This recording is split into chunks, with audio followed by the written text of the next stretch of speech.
this is the glove box for the Triumph TR2, TR3 and TR3A models, also applicable for the TR3Bs. This is the left-hand drive version. They do subtly differ between the left-hand drive and the right-hand drives in terms of the back-end shape there. This has been cut on our CNC out of millboard material as original. This one has actually been trimmed in a cinnamon moquette, so see our website for details, as we can offer this in a few different varieties of materials. This has been done in cinnamon moquette.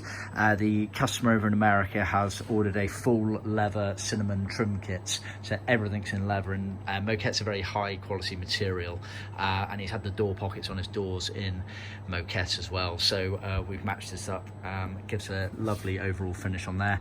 So you get one of these. This goes into the cubby box area in the dash fascia panel. Obviously this goes on the right hand of the car for a left hand drive car, or opposites for the other way around on the right hand drives. This here is obviously the cutouts for the latch lock mechanism on there, and you get a few of the other pilot holes put in around the edge of it there to allow an easy fitment. See our website for more details.